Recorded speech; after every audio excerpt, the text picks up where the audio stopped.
All right. So what is it tell me what's going on? I can't even talk. Oh, are you already recording? Did you record what I said before? No. Okay. Although I wish I would have, because I could have blackmailed you. It could be blackmail material. But no, sadly no.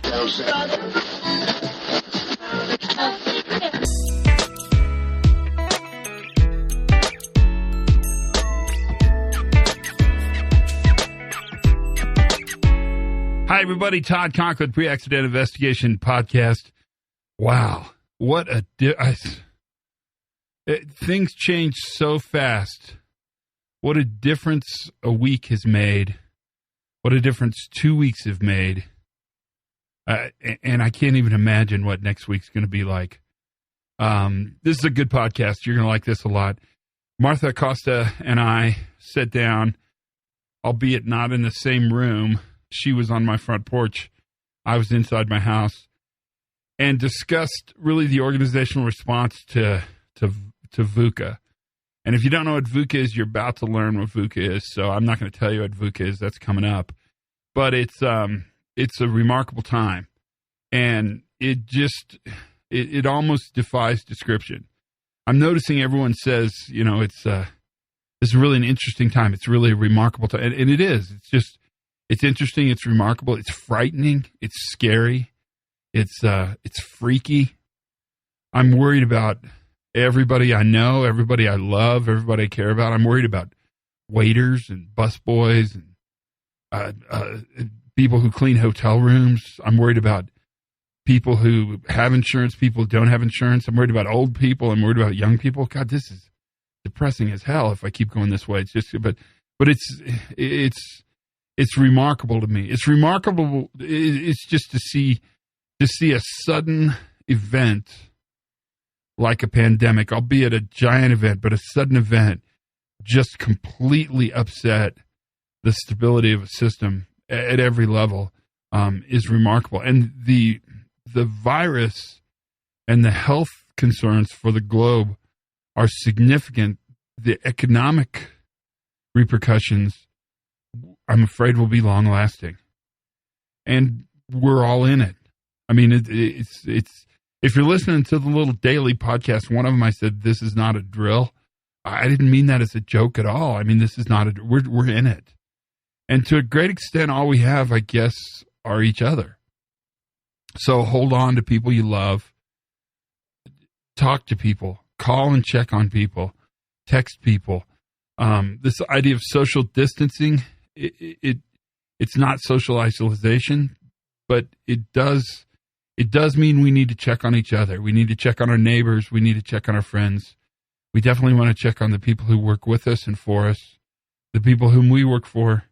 I just worry in all of this drama and all of this fear that the tendency to oversimplify the problem, to pick an enemy and to blame people which is natural. I mean, we know that's natural, will get in the way of our ability to actually get through this and then restore. Because it's really going to be about restoration. And the question that I want to sort of keep in your mind are, who's been hurt? What do they need? Who's going to get it for them? That makes a huge difference. But what a difference a week makes. Like, I honestly, I don't know what will be different by the time this podcast goes up and you guys hear it than what's happening now. In fact, I'm not 100% convinced. Maybe people aren't even listening to podcasts. But if they are, I'll just keep kind of plugging stuff out and see what happens and see where that goes. This podcast is a good one. I think you'll like this one a lot. Martha's a remarkably smart person, and her tactics around VUCA and around how to manage this are going to surprise you. But it's a good kind of surprise. You're going to really be challenged a bit, but I think the way she challenges you is worth thinking about, and that's a part of it. I'll talk more at the end of the podcast, but for now, I guess for now what I'd say is it's so important that we understand that during times of high variability, uncertainty, that we reach for certain things and that we can't oversimplify the problem and we can't lose fact of how important it is to be kind and to extend that kindness out. Meeting pain with pain does not make the world a better place. So we want to ask those questions. Who's been hurt? What do they need? And who's going to get it to them? That's going to be a really important part of how we move forward. But for now, we're deep in it. So we're improvising, we're adapting, we're learning how to work at home, we're learning how to think about things. This podcast is going to be important for you. So listen carefully. I won't talk much more. I'll just invite you into a conversation that Martha and I had yesterday. I in the house and Martha via the power of an extension cord sitting outside on the porch talking about the coronavirus, reliability, safety, and our futures, all of our futures. Let's listen. Well, I mean, what's going on? What's happening right now, Todd? I am sitting outside of your house with a microphone set up. I know this is probably kind of because funny. What were you going to say? I think it's probably kind of funny if people walk by. Yeah, well, there have been a couple of people who walk by who aren't quite sure what I'm doing out here with talking into a microphone. But we're neighbors, and I'm only a 2-minute walk away from you. And both of us have traveled, so we're both in self-quarantine. That's right, Cootieville. And Cootie Protection Program. But these are extraordinary times. I agree. And I think we really need to talk about how to deal with these extraordinary times. And I want to. I'm really curious what you're thinking.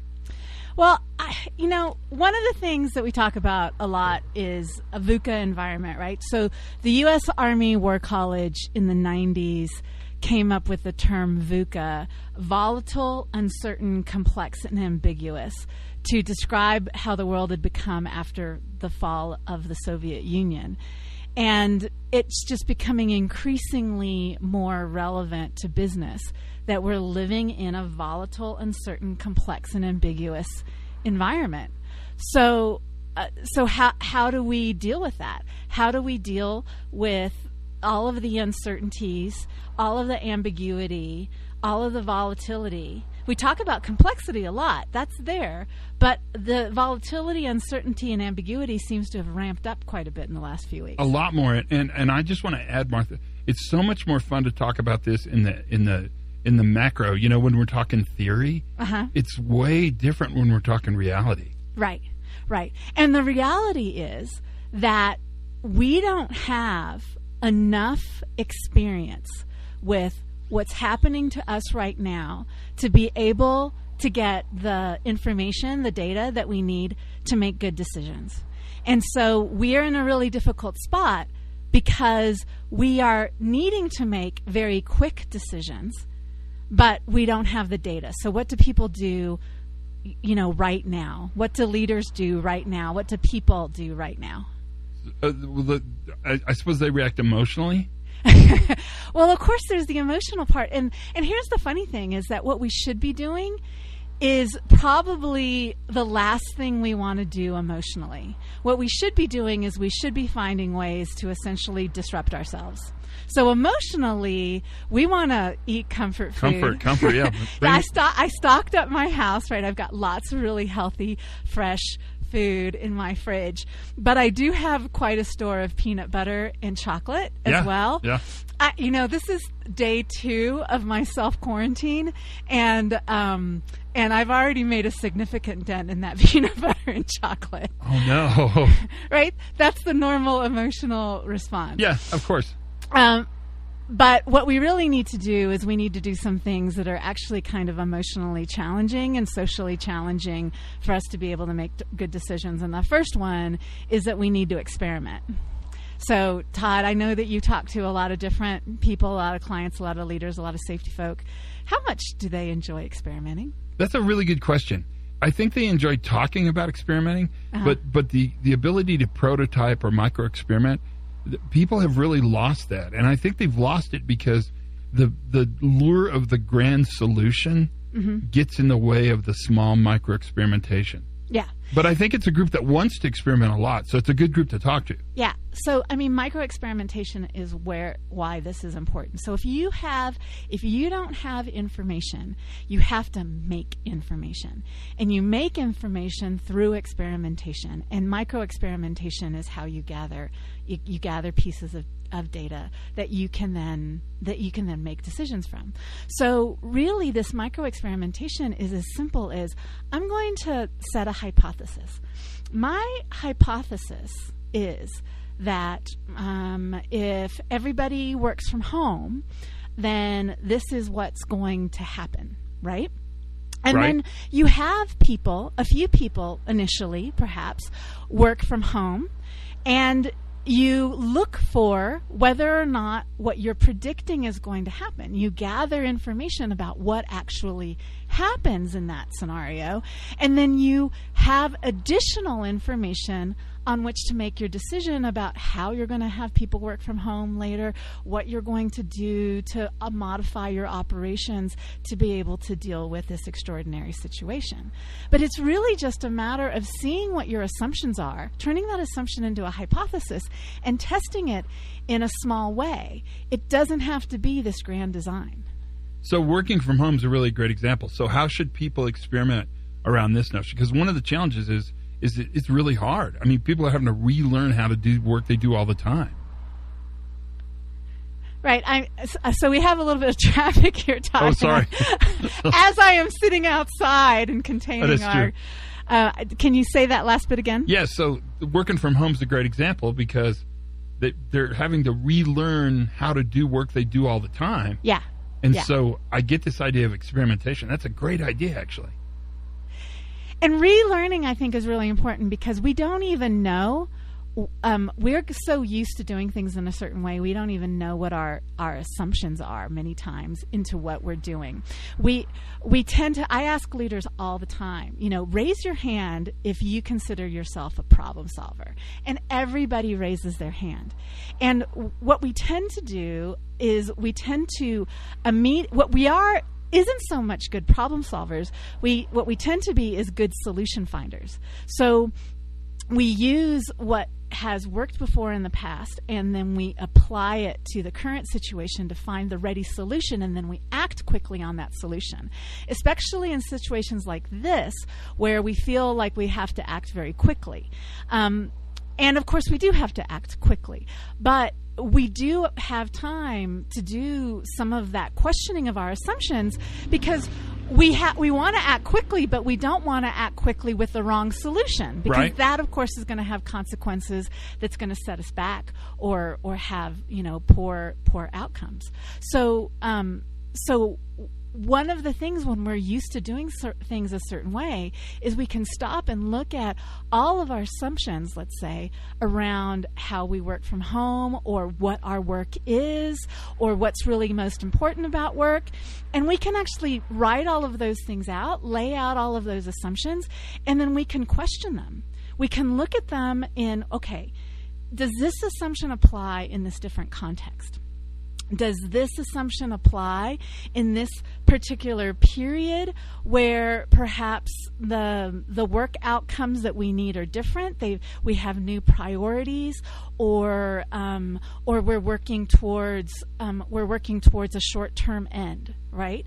So if we're able to question those assumptions and apply some critical thinking, then we can probably come up with some solutions that are much more creative and much more effective to deal with the VUCA situation at hand. But it's interesting to me because you're asking for disruptive thinking in the midst of disruption. Yeah. So you're meeting disruption with disruption. Fair? Yes, absolutely. So Whitney Johnson, she wrote the book Disrupt Yourself, and she wrote it sort of around careers, but she's a Harvard author, and she also worked with Clayton Christensen on innovation at Harvard, and she's applying the whole idea of the S-curve S-curve learning to your career, to things, but you can apply it to lots of different areas. Many of us experts, we're at the end of our S-curve.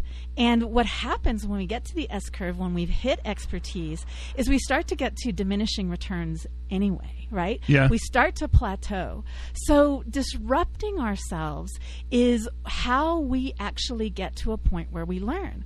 We're finding a new S-curve. And by the way, the current VUCA environment is actually driving us, forcing us to disrupt our thinking and to find our new S-curve. But what I'm hearing you say is the worst possible outcome we could have is to fight hard for stability. For the old way, yes, what we should do is sort of embrace the disruption. We need to embrace the disruption and find ways to continue to disrupt our own thinking, to question our assumptions, to really fight. When we get together in the meetings that we're having right now, where we're pulling together these emergency meetings to figure out how to deal with this emergent issue that's come up as a result of having to take measures to deal with containment of the virus, or having to take measures because of disruption in our supply lines, or all of the other aspects that are coming up right now. We do not want to get into those meetings and get into groupthink. We do not want to get into those meetings and go straight into solution finding. We do not want to rely entirely on expertise, and we don't want to rely on our past knowledge. We have to recognize that we have to come up with new creative solutions. So what really helps us come up with creative solutions is, one, producing a lot of different options. So don't go straight to the solution to finish the meeting and then to break the huddle and then run off. Try and come up with as many alternative solutions as possible. Another thing that we should be disrupting is our problem statement. We might have an initial problem statement as to this is what we need to do, but what we should be doing instead is we can write down our problem statement, and we should come up with alternative problem statements. Apply some critical thinking. What would this problem statement be like in a different environment? What would this problem statement be like if our assumptions weren't what they are, right? So multiple problem statements also helps us get to a much richer understanding of the issue so that we can come up with a much more robust solution. Another thing that's really important is diversity, right? Do not just bring the experts into the huddle. Do not just bring the most senior people into the huddle. People that are naive to the situation, who have an outside perspective, who are novices, they actually are very good at coming up with alternative problem statements and alternative potential solutions. And studies have actually shown that when you bring in essentially somebody from the outside into a problem-solving situation, people might feel less confident about the solution that they come up with, but their solution is always much more robust and much more effective and much more correct. Ooh, that's nice. That's really nice. And I think that does a lot of things for us. It brings in expertise at all levels of the organization. Yeah. And that diversity, that's actually I'm glad you said that, because I think you lose diversity in the middle of VUCA. Yeah. Or you push diversity. You see diversity as bad in the middle of VUCA. Oh, I see what you're saying. Well, because we can't really tolerate that much more uncertainty and that much more ambiguity emotionally. Right. And then why create more by bringing in people that we don't know? Right. No, that's brilliant. That's brilliant. Wow. What else? What else? Is that it? I mean, are those the two? If we talk about nothing else, we paid for ourselves. The elephant in the room is the emotional side of this, right? Yeah. And we've talked about how emotionally this is really difficult. And so one of the things that we need to really pay attention to in our organizations and as leaders is to the emotional side of this. Well, let me tell you what I'm thinking. Yeah.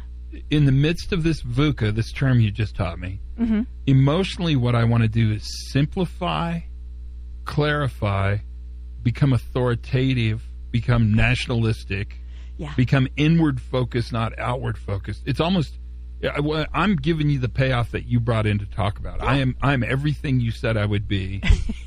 I mean, but it's true, right? I mean, I want to simplify, clarify, and point inward. Gird my loins. Manage my borders. Close the doors. And what you're saying is that what we don't want to simplify. That's ridiculous. No. We want to micro-experiment, and we can only do that by opening the borders, by not being non-authoritative, non-nationalistic, non-egocentric. We have to look sort of beyond us. That's remarkable. Exactly. So we have to go against those tendencies. And then, of course, we also have to manage the emotions. But we have to remember that emotions aren't a problem to solve. So it's a very different process to ultimately manage the emotions that are there. Yeah. And how we manage emotions is we work through emotions. And again, it goes against what we want. We don't want the freak out. We don't want people, we tend to suppress emotions as a way of managing emotions, and that is exactly what we shouldn't be doing. I mean, one of the things that we should be doing is we should be encouraging people even to write about their emotions. Yeah. Journal about what they're going through and all of the fears that they have, and all of the complexities between not only what they need to deal with at work, but also what they need to deal with at home, their concerns about their children, their concerns about their parents, all of that sort of stuff. We just need to work through them, and really talking about them is the way that we work through them, or writing them down is the way that we work through them. Journaling is just an incredibly powerful tool that's used by cognitive behavioral psychologists and others to help people actually work through their emotions.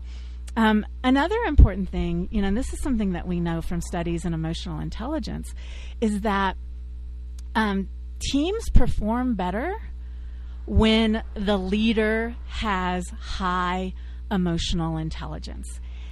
It doesn't matter so much how emotionally intelligent the team is. What really matters the most is how emotionally intelligent the leader is. So as a leader, we should be remembering to practice empathy. We need to remember to practice vulnerability and to talk about, these are the things, this is how I'm feeling.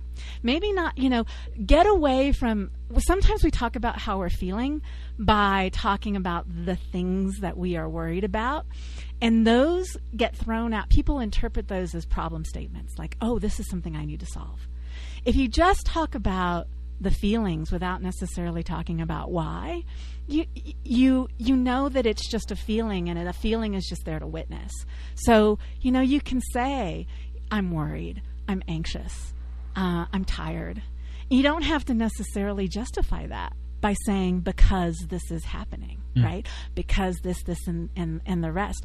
We have a tendency to work through things by creating a narrative around them, but that can be problematic when we're in problem-solving mode.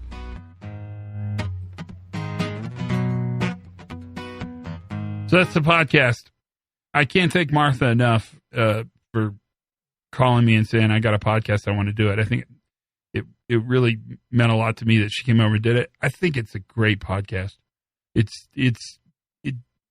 made me think, and it made me think a lot about how we do tend to sort of want to recoil in and protect ourselves. And in fact, what we want to do is probably disrupt and move forward. That the answer is not to get less learning. The answer is to get more learning. If I can make up high-level technical terms like learning, which, I'll do, given the opportunity to do that.